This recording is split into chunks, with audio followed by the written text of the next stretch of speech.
All right. Hello, everyone. Thanks for tuning in once again to Queen Ahmadiyyah TV, More Than Meets the Third Eye. I'm your host, Queen Ahmadiyyah, and this is your spiritual vitamins. So as you're coming in, please feel free to go ahead and like and share. Subscribe to the channel if you haven't done so already. Consider purchasing a membership and all of that. But also make sure that you're still subscribed, specifically if you have not been receiving your notifications. Okay. Oh, and by the way, I forgot to send out the emails to the members today. Okay, so forgive me for that. I absolutely forgot. Okay, so let's get into it because here's something I found very interesting. Okay, I stumbled across a story, and I don't really know why I was looking for information about night vision goggles, but anyway, sometimes random things just come to my attention. But so anyway, I was reading about these red light vision goggles and how back during the Vietnam War, there were soldiers, at least 74 soldiers, who reported seeing these winged creatures that they described as demons when they were wearing the red goggles. Okay, and I find that all very interesting. Now, they've since changed it to green light. Okay, they've changed the goggles. But here's the thing, I want you all to pay attention because this all sounds real crazy. It seems like these goggles they put on allowed them to see into the lower part of the spiritual realm. Okay, that's what it sounds like to me. And so please pay attention. Now, with that all being said, here's what happened. A scientist invented a way to see into the astral realm in the 1920s. Okay, a scientist by the name of Walter Kilner. He poured a blue dye called diasin onto a screen, creating night vision goggles. But after putting it on there, he realized that it blocked out most of the white light that humans see. Okay, allowing them to see the aura. All right. And so basically, it blocked out white light. Okay. And so I don't think he knew that was going to happen in the first place, but it allowed humans to see the aura of each other. The chemical was made illegal by the military, but they quickly weaponized it, for their night vision goggles. And they used this during war as some sort of technology that pilots would use when they were flying helicopters. So the pilots started, just complaining that they were seeing these creatures. And let me just tell you about one incident. There was a specific incident where a pilot started shooting randomly. Okay, he was the gunner pilot, I believe is what he was called. He was the gunner on the back of the aircraft, and he just started shooting frantically. And they were like, what is he doing? Why are you shooting? And he described that he saw a demon, some sort of winged creature. Okay. Now I find this, like I said, I find this very interesting. Okay. So Political Mind Win says, I think that's how they accidentally made 3D glasses too. That could be the case. But don't you find it interesting that of all the things they could see, they saw nefarious things, they saw demons? That just basically lets me know, or should let all of us know, that these entities, these malevolent beings, are just all around us. They're just literally all around us. Okay. Now, some people can literally see them, some people can sense them. Now, if someone has a demon attached to them, I can usually sense something toxic about them. Okay. I can usually sometimes even smell the entity. It smells like sulfur, like rotten eggs, like poop. It just has a foul stench and a very pungent smell to it. Okay. And if your spiritual senses are in tune, you may be able to do the same. Some people can literally see them. Now, I have seen them on occasion attached to people, but I mostly can sense their presence or smell them or whatever. So all low vibrating things. And I'm just wondering why these goggles allow them to see this. Okay, so now I'm gonna go to a couple of videos of people talking about this, and then I want you all to listen to this podcast where they discussed it. Okay, likes up, everyone, please like and share. Thank you in advance. Let's see where I'm gonna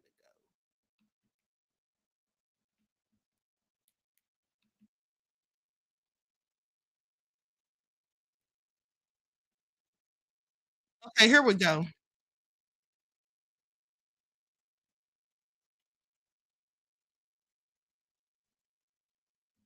Hold on just a second, beloveds. I'm trying to find one of these that isn't playing some music.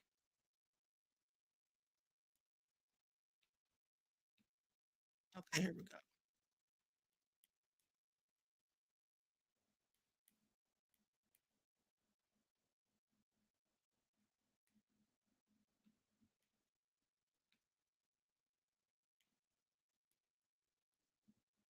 go. Okay, hold on, beloveds. I'm trying to find one that doesn't have music in it. Okay, that'll get me a copyright issue. Hold on.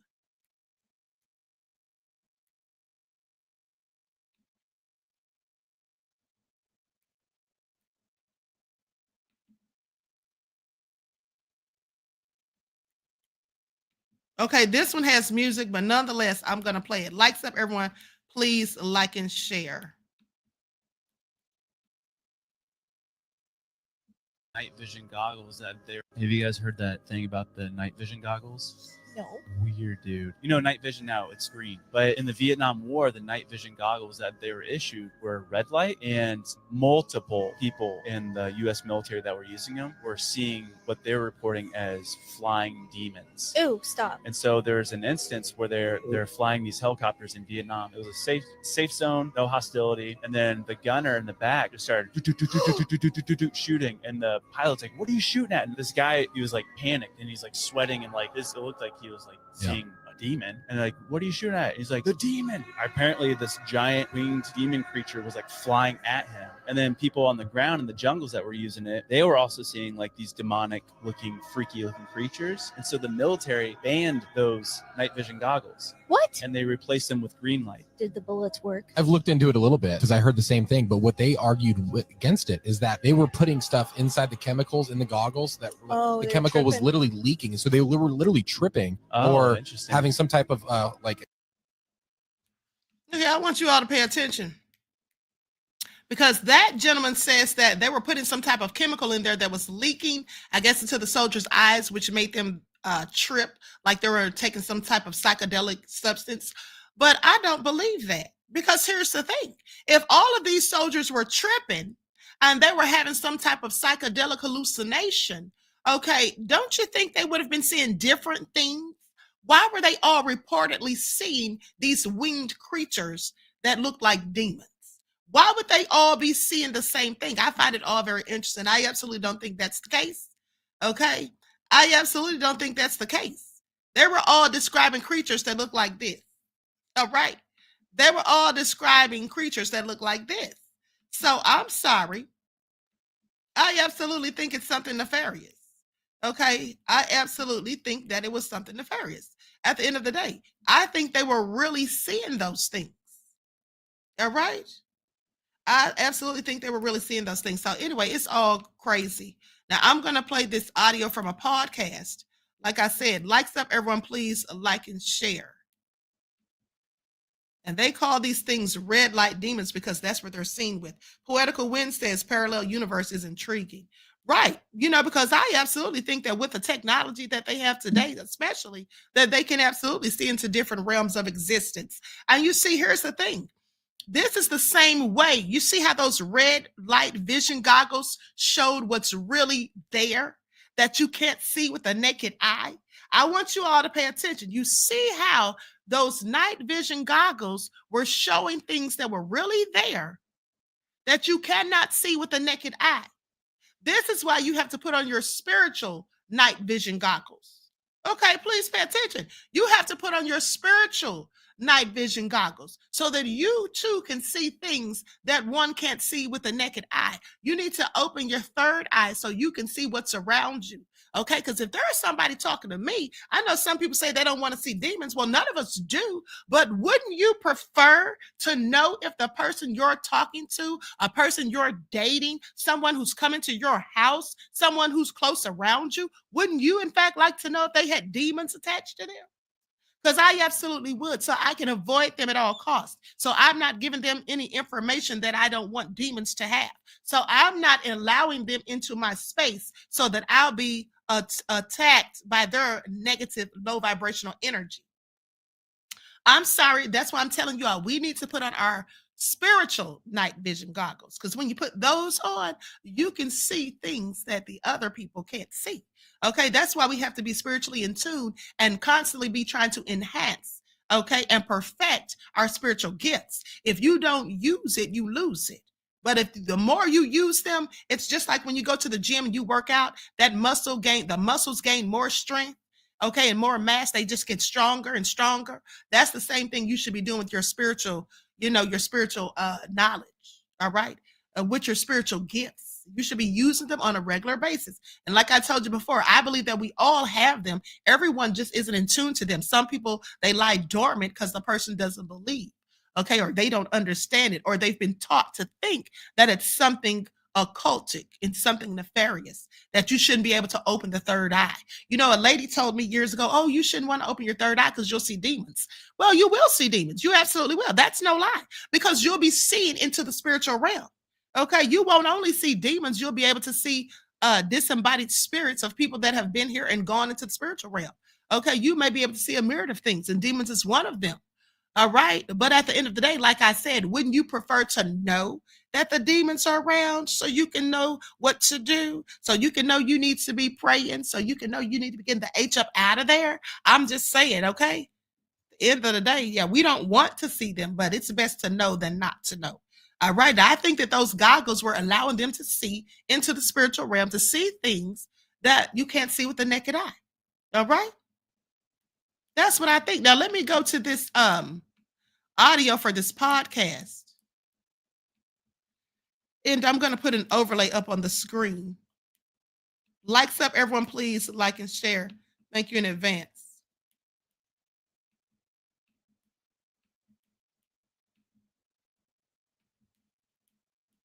Wave, everything in a wave.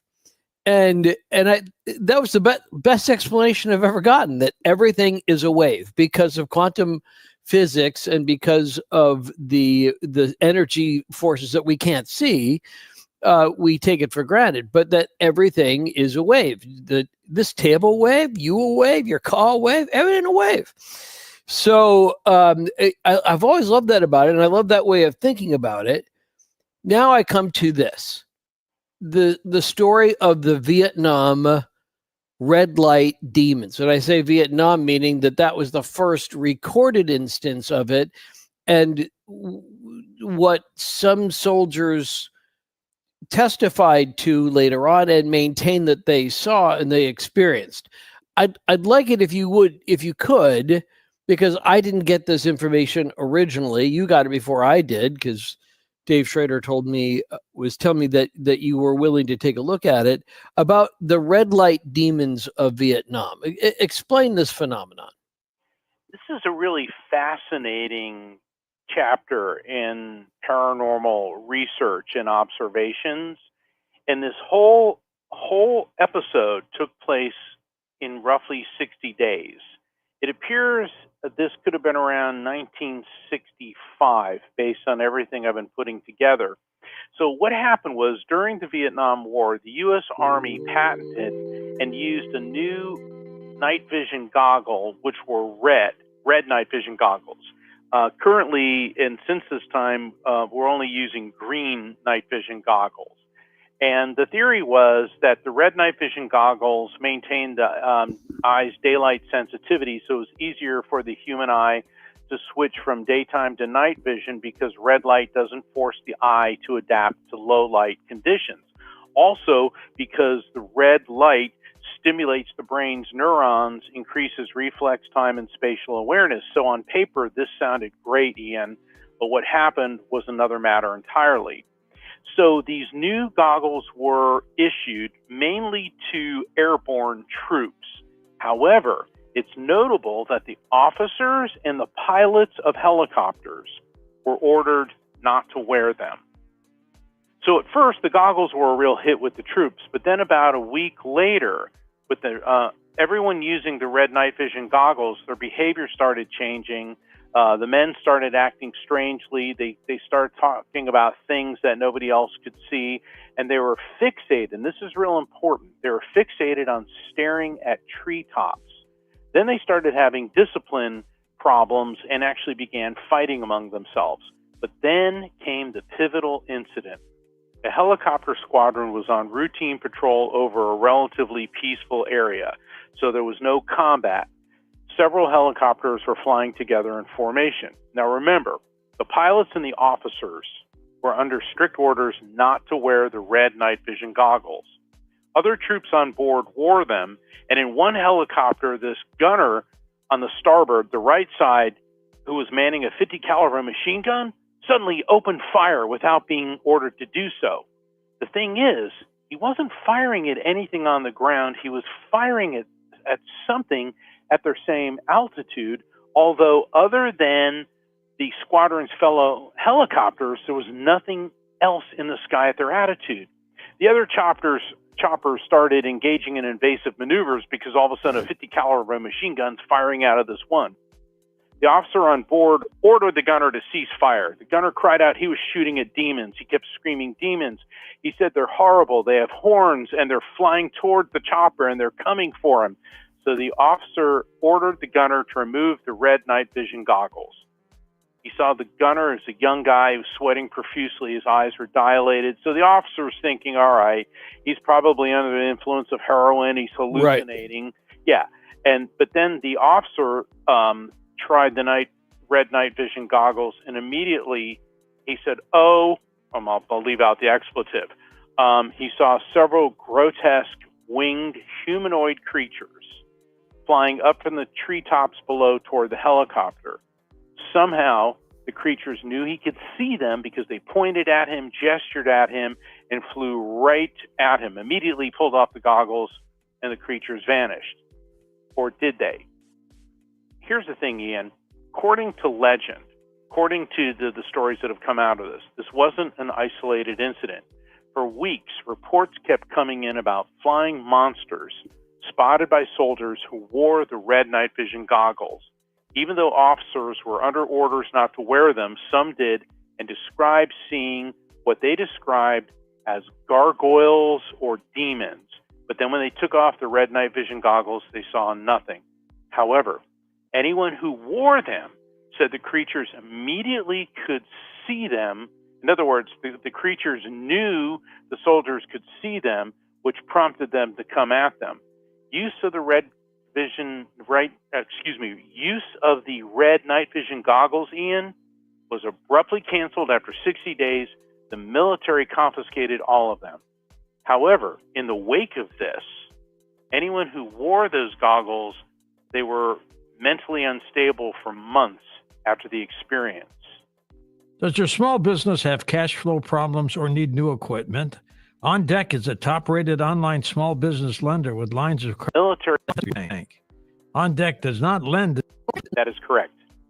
Which I thought was interesting, that this particular dye, which gave this red tint to the glasses, provided some benefit, but overall, on the main, whereas, as you said, was true, that by using the red tinted glass for the night vision, it was an easier adjustment between daytime and nighttime vision, that there were greater benefits to the green overall over time. Do you know what those were?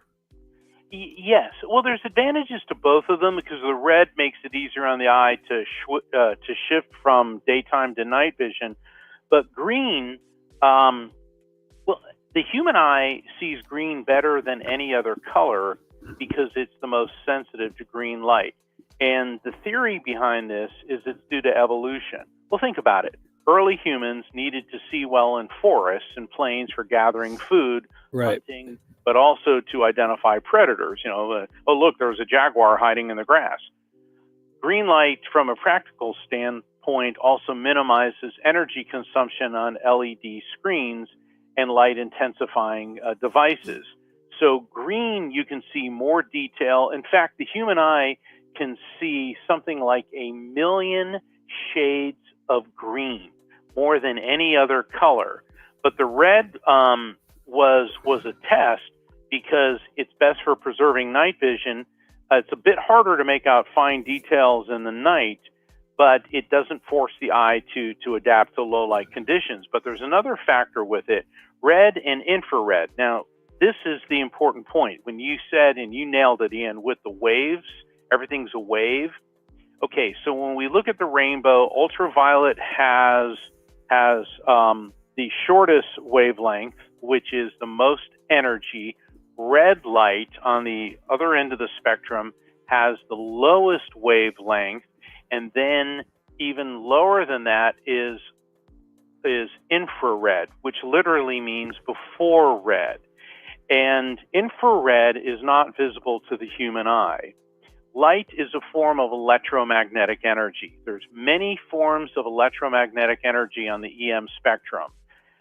Microwaves, X-rays, gamma rays, ultraviolet, infrared.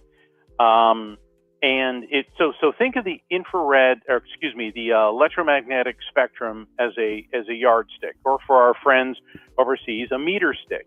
And what we can see on it, visible white light, would be roughly ½ an inch, maybe a centimeter, if that, on that measuring stick. So what that means is the vast majority of the electromagnetic spectrum is beyond what we're able to see with the human eye. And so these red night vision goggles not only enabled the soldiers to see in the red light spectrum, but also into the infrared spectrum, which is beyond the human eye's ability to perceive. And so this is these were what's known as image enhancing night vision devices. And what the red night vision goggles do, or and the green do too, but what they do is they take in the photons, which are the particles of light, and then they convert them into electrons, and then the electrons are shot into an image intensifier tube, which amplifies them and converts them into signals from the electrons into something that we can see with the human eye. So there's this, complicated process, but it all happens essentially at the speed of light. Then, according to the legend, they confiscated those particular night vision glasses that were treated with the diazine dye that had this infrared possibilities, and the ones that were able to see demons. What, according to the story, happened to the people? You mentioned that they had mental issues and stuff, but shouldn't there be massive research today? Shouldn't we be selling these red night vision glasses so that people can go outside and see the demons that are outside of their home, if that's happening? Well, I've been researching this for some time, and I can't find any of the Vietnam era red night vision goggles available. And I actually got hold of a U.S. Army, it's now unclassified. It was a report on the use of night vision devices by U.S. Army units in Vietnam. And I went through every single, being the lawyer, I went through the entire document and looked for everything. And all it said, it didn't mention any red night vision goggles, but it did mention a number with defective parts that had to be basically taken back. And and I'm not saying that is military code speak for, oh gosh, we have something right. that's a problem. Houston, we have a problem. But certainly it sent my spidey sense tingling. Okay, but that's exactly what I'm getting at too. When we go back to intuition, and then we talk about the ability to sense auras, that this would, if this were, as we discussed, if the paranormal were really just lesser understood in normal circumstances, then we should be able to just make them. We don't need, they weren't magic. It wasn't like somebody waved a wand over them. If even if it's just a matter of taking the Army's currently available military surplus green nighttime vision goggles, taking out those lenses and putting in red ones, we should be able to replicate those red goggles, right? One would think so. And because when Kilner, when the scientist Walter Kilner was making his Aura goggles back in the early 20th century, back in the 1920s, that's exactly what he was using. He was doing the dicyanin dye, putting it between two photographic plates. Right. What it was first used for, Ian, was stellar photography, because the dicyanin dye increased the sensitivity to light beyond the visible spectrum. And think about, the early 20th century, we had these massive telescopes. Now they're being able to photograph them. And then they realized that, well, we have to see beyond visible light. And they were using these red screens. And wow, we're seeing more than that. But then Kilner started saying that, you can see auras with them, which is a whole other discussion. I've talked to Dave Schrader and to other of my friends who are in the paranormal investigation field, and everybody wants to get their hands on these Vietnam era goggles. I think the answer to your question is it's the process of how the dicyanin dye is actually applied. I think just painting a lens red with that dye, I don't know if that's enough. I think there may be a process, because everything I read is it is put between two pieces of glass.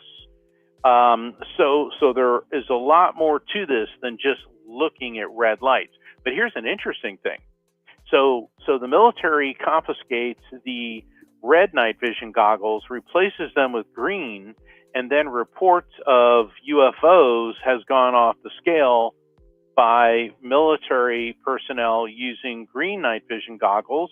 And even though they're not using red goggles, they're using green goggles, there's actually a tour company in Sedona, Arizona, that takes people out into the desert and lets them wear green night vision goggles to see if they can find UFOs. So the answer to your question is yes, we're doing this. It's just not happening with red night vision goggles that see gargoyle type entities. It is using green, which is a whole different wavelength, which may enable people to more easily see UFOs or UAP, unidentified aerial phenomenon, through the green light spectrum. Okay.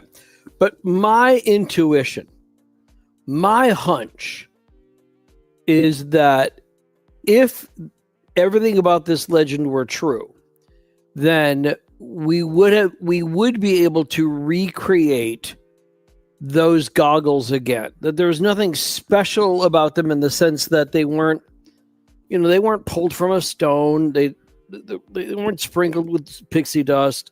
That if it's scientific, that we should be able to, and if it's really true that we can see demons in the infrared, then we should be able to, anytime we're in the infrared, be able to see them. Anytime we're using some sort of, because there are other ways to see infrared to look through into that or through an infrared lens without using night vision glasses. That's not the only way to do it. Listen to more Coast to Coast AM every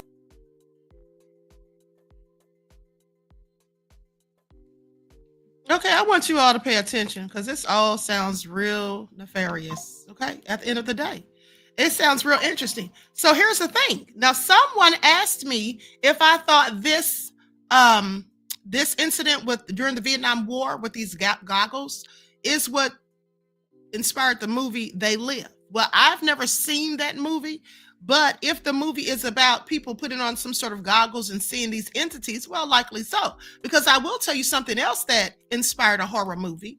Most of these horror movies are, in fact, inspired by real events in some cases. For example, the Texas Chainsaw Massacre was inspired by serial killer Ed Gein, who murdered his own mother, who murdered people in town, and then used their skin, to make outfits for himself. That's also where they got the character Buffalo Bill from Silence of the Lambs. That's also where they got the character Norman Bates in the movie Psycho. All of these inspired by one man's events and actions. But let's talk about it, because here's the thing. How many of you knew? If you've been following this channel since day one, you may have known, because I did a story about this, the true events that inspired the movie Freddy Krueger, A Nightmare on Elm Street. Okay, so let's talk about it. So in 1984, Wes Craven introduced the world to one of the most iconic horror films of all time, A Nightmare on Elm Street. His creation of Freddy Krueger as a demon who kills teens in their dreams was heinous, terrifying, and literally ripped from the headlines. I bet many of you didn't know that. Craven found inspiration for the landmark horror film through an article that was published by the LA Times. He recounted the story of a refugee child from the Cambodian genocide who was terrified to sleep for fear that he would be attacked in his dreams and never wake up. When he finally fell asleep, his parents thought his crisis was over. Then they heard screams in the middle of the night. Now, by the time they got to him, he was dead. He died in the middle of a nightmare. I want y'all to pay attention. Now, the story Craven described wasn't an isolated incident. You see, dozens of Southeast Asian refugees, in fact, and this is all documented, okay, dozens of Southeast Asian refugees in America died for unknown reasons in their sleep during the 1980s. The mysterious deaths were usually among young men in their 20s and 30s, okay, from the Hmong, I think it's pronounced Hmong, Hmong, ethnic group, and affected a large enough segment of this population to alarm public health experts. Now, the people suffering from this puzzling ailment were typically refugees from Laos, which is a small landlocked country in Southeast Asia. The Hmong minority group had been persecuted in Laos after they were recruited by the CIA to fight North Vietnamese soldiers during the Vietnam War. More than 30,000 Hmong soldiers helped the U.S. fight communism in the Northern Highlands where they lived, but died at a rate of 10 times higher than their American counterparts. Don't y'all find this all very interesting? Because I did when I first heard about it. In 1975, the Vietnam War ended and Laos became a communist country. The new leadership there viewed the Hmong as traitors for their work with the United States. Many survivors from the war fled their homes after the war to become refugees in Thailand or the United States. It was a forced migration under the most trying of conditions. This is what Dr. Kathara associate professor at UC Berkeley and author of Southeast Asia Migration, People on the Move in Search of Work, Refugee, and Belonging. This is what he says, okay, saying that it was a very long journey and a very treacherous journey. The group's troubles did not end with resettlement, as they often remained traumatized by their experiences back home. These are people who had endured a great deal and had been subjected to a great deal, according to Dr. Hmong refugees in the U.S. suffered from high rates of poverty, and soon a mysterious ailment seemed to befall them. Like Freddy Krueger's targets in The Nightmare on Elm Street, many of the afflicted were teenagers and young men. Headlines such as Mysterious Fatal Malady Striking Hmong Men and Night Deaths of Asian Men Unexplained, they ran in the LA Times throughout the late 70s and early 1980s. any one of which could have sparked Wes Craven's imagination. Now, one 1981 article describes the scene of a refugee who was relocated to the U.S. from a refugee camp. Now, with that all being said, they say he was relocated to the U.S. from a refugee camp in Thailand along with his family. But shortly after settling in his new country, 47-year-old Yong Ling Theo died in his sleep with his wife beside him in tears. He was the fourth Hmong man to die while sleeping in 9 months.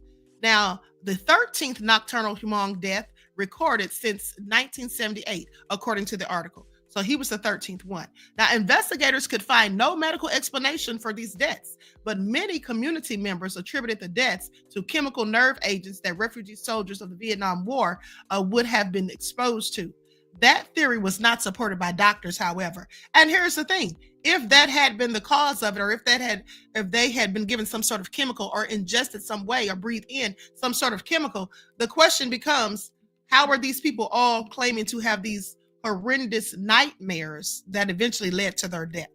The same exact thing happening to a multitude of people. Yeah, that sounds nefarious. Nerve gas doesn't explain.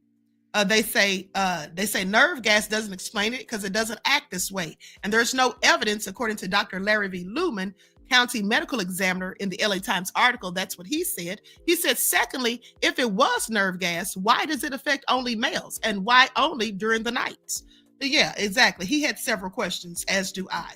Now, other Hmong believed that they were being punished by the spirits of their ancestors for leaving their homeland. Their anxiety centered around the inability to do right by their ancestral spirits because you're not there, or because you don't have the right things to perform the right rituals. This is what Dr. Said.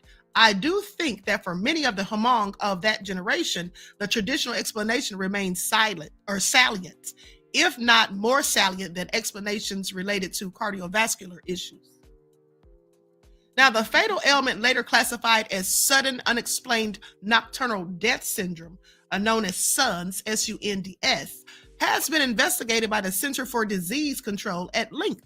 However, the wave of SUNDS deaths among Southeast Asians, particularly the Hmong group, is still unexplained till this day. Now, Dr. Suggests the years of stress that the Hmong endured could be a factor in the disease.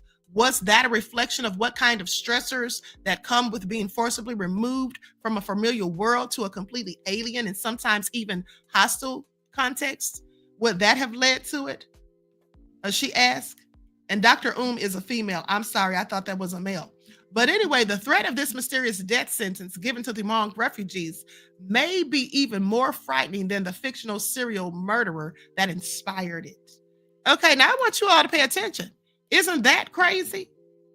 Isn't that absolutely nefarious? Okay, can you imagine afraid to go to sleep because something is taunting you or haunting you in your dreams, and then eventually it kills you? Okay, so Mally says, that's crazy. I live in Minnesota and we have a huge Hmong community here. I'm new to your channel and I love your content. Well, thank you, beloved. I appreciate your comments and your kind words and your contribution to the channel. Peace, love, and blessings. So I just find this all very interesting. Now you take that, and let's not forget this was happening in Southeast Asia. And then you take the incident with those nefarious night vision goggles in Vietnam. Okay, yeah, this doesn't sound like a coincidence to me. A coincidence? I just wonder what type of nefarious experiments the government was involved in. And then they say they banned those goggles. Okay, you know, and then what I didn't know is that the green goggles, until I listened to that podcast, is that the green night vision goggles, after those became of use, then soldiers started more often reporting sightings of UFOs. Don't y'all find this all interesting? Okay. Don't you all find this all interesting? So like I said, we need to be prayed up and we need to be exercising our use of our spiritual night vision goggles, okay? And by that, I mean opening your third eye, which I call the first eye, activating the pineal gland and raising the Christ within aka the Kundalini energy. Okay, so you know what's really going on, because there's a whole lot of things going on and being done that some people are not even going to be privy to. Some of them won't be able to see beyond the pale. They won't be able to see beyond the smoke and mirrors. And quite frankly, they'll continue to be indoctrinated by the lies that the powers that shouldn't be continue to put out, so that they can in fact control the narrative and the population. Okay, everyone should want to have their spiritual awakening right now. At this point is all I'm saying, because we're in the age of Aquarius and a whole lot of truths are going to be revealed. And if you aren't willing to accept those truths for what they are, then you're just going to be left behind. You see, some people can't handle the truth, and so they want to stick to the old world, and they want to keep these old narratives, and they want to continue to be indoctrinated rather than rise into a higher level of consciousness and then understanding exactly what the Most High is revealing to us. Okay, please pay attention. Please pay attention. Okay, Buckhorse DC said everybody ain't gonna make it. Simple as that. This is all true. It tells us that in the Bible, only a remnant. Okay, Queen Sam says, off topic, the U.S. government went all the way to Nigeria to get a man for extortion. Yeah, I know. I actually did a story on that on the main channel months ago, and I actually interviewed the young man who took his life. His name is Jordan. I actually interviewed his mother. Okay, I actually interviewed his mother. At the end of the day, they should have been extradited and they should have gone to jail, because what they did was nefarious. What they did was in fact nefarious. They caused a 17-year-old kid to end his life with lies that they were telling. That's cyberbullying and harassment. I only wish that everybody who engaged in such practices from abroad or wherever they may be would be punished the same. Okay, I wish they'd all be punished the same, because if you all remember, I've done stories about these children, young children as young as 10 years old, taking themselves out because they were being cyberbullied or bullied in school. But the difference with cyberbullying is very often the people who are the attackers, that are the assailants, they get away. Okay, they get away very often. So yeah, they got exactly what they deserve. They thought they could be over there in Nigeria pulling all kinds of stunts and engaging in nefariousness and extorting people for money through blackmail and all of that, and they were going to get away with it. They got exactly what they deserve, because Jordan was a lovely young man. He has baby sisters who looked up to him and a mother and father who loved him, and now he's no longer here at the end of the day. Yeah, they got exactly what they deserve as far as I'm concerned, beloved. Okay, thank you, Mally, for becoming a member. I appreciate you, beloved. Peace, love, and blessings. Okay, so with that all being said, I'm going to conclude this broadcast. Listen, there are some strange things that happen in this world, and sometimes, the truth is stranger than fiction. Now, and then also remember that they said, Latasha said, you always ask the best questions. Thank you, beloved. Now, the thing is, it's very interesting that they said after these experiences with the red light goggles, that these men who claim to have seen these demons suffered from mental health issues for months later. Now, I have to wonder, was it really mental health issues because they were traumatized or fearful of what they had seen, or was it demonic possession? Because when you come into contact with these malevolent spirits, sometimes they choose to possess you. Okay, and possession, demonic possession, mimics the same symptoms as mental health issues. The only difference from my research is that someone who is demonically possessed will have an aversion to things that are holy, like a crucifix, water that has been blessed, like holy water, anything like that. The Bible, for example, the Word of God. So with that all being said, that's about the only difference. So Miss Sheila says, I believe it, demonic possession and oppression. Exactly. Okay, exactly. So with that all being said, I hope you all enjoyed this broadcast. We'll be back on here tomorrow to talk about something else. And everyone, please like and share, subscribe to the channel if you haven't done so already. And be sure to click the notification bell, and also double check to make sure you're still subscribed if you have not been receiving your notifications. I love you all to life, and I hope you enjoy the rest of this beautiful day. Until next time, Stardusters, I will talk to you all again soon.